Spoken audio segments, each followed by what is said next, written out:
Good afternoon everyone, my name is Lewis, welcome back to the channel. I hope you're all safe and well. Now today I'm going to be continuing my series of what I consider to be classic compilations from my own collection. And today I'm going to be talking about a 2015 release on the Jazzman label. And the compilation is entitled A New Life, Private, Independent and Youth Jazz in Great Britain, 1966 to 1990. Woo, what a mouthful. There you go. Yeah, really do like that cover. Got a lot of time for that. Oh, meanwhile I'm here, let me show you the inside as well. There you go. So some comprehensive material there for you to get to perk your interest. Yeah, really nice. So this particular compilation was compiled by the following gentlemen, and they are Francis Goodin and Duncan Brooker. Gentlemen, what an absolutely lovely job you did for this particular compilation. Bravo, bravo. In fact, let me just throw out a salute there, because yeah, it's you need to be acknowledged for how good a job you've done. Now, this compilation is a fantastic example of what's out there in the underground British jazz scene. I'm so glad that I purchased this album, this compilation. It totally improved my musical knowledge of what's out there. So if nothing else, if you really want to get a grip on jazz and, you know, get some kind of solidity in terms of your own opinion of what's good and bad, what you enjoy, what you don't enjoy, this is a really good, bit of material to get your ears around, to have a good listen to and see if it's in the direction that you want to go in your own collection.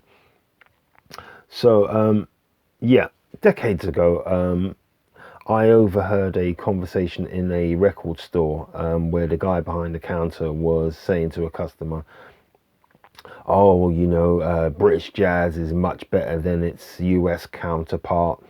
And I listened to this statement and I thought, yeah, that's a really bold statement. But I had very little knowledge at that stage of the world of jazz, what's out there.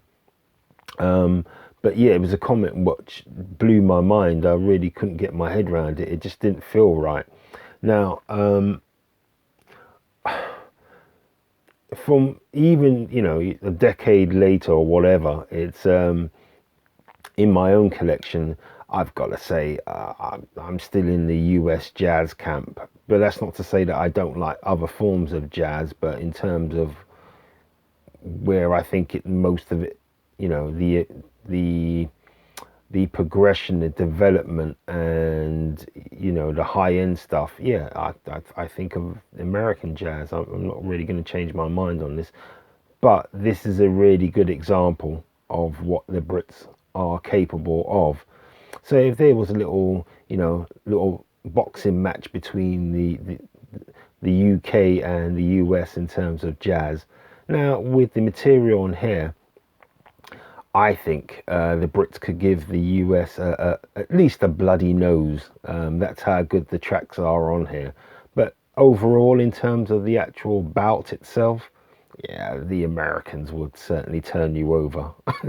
But yeah, that's just a long-winded way of saying I enjoy what's on here. It's very special in its own right. And objectively it's really good, but can I say really with my hand on heart that UK jazz is better than US? I'm not willing to do that.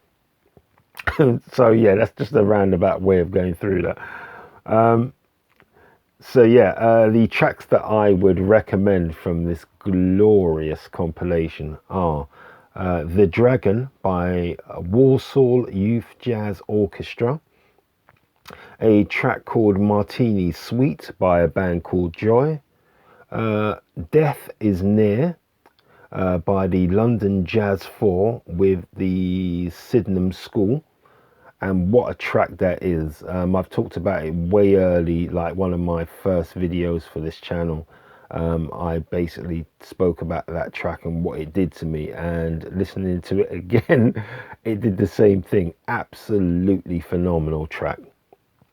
And the last track that I would recommend from this compilation would be Darius 1 by Graham Collier Music.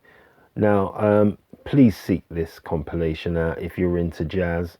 And if you've never seen it before, or you don't have a lot of British jazz in your collection, this is a really good launch pad. In fact, you're going to get spoilt with this, because it's that good. The tracks they've just put together lovely. Every track on here is something, that you really want to listen to again and again, and listen to it carefully, because there are some absolute gems present here. So if you see it, I would say get your hands on it, because it's a newer release. I think there's still vinyl and definitely CD copies around, but if you're a vinyl person, I would say try and get your hands on it sooner rather than later. I'm sure that stocks are diminishing rather quickly. So yeah, it's got one of my strongest recommendations, this particular compilation. So there you go. Again, another short but sweet video for you. If you have enjoyed the content, please consider subscribing, liking and sharing, and possibly commenting down below if you agree or disagree with me. But as I said, if you are curious about the British angle when it comes to jazz, this is a really good launch pad for it. And I treated it as not only a form of entertainment, but it was also educational. I would have never heard of these artists or these tracks without listening to that compilation. So yeah, it might just fit in with your particular collection or the direction you want to go in. So on that note, thank you very much for joining me and listening to my musings about that particular compilation. It's been an absolute pleasure. Please look after yourselves over this Christmas season. Please eat and drink, of course, in moderation. We don't want to go over the top. Enjoy yourselves, and I will see you for the next episode. And until then, look after yourselves. Okay, take care. Bye bye.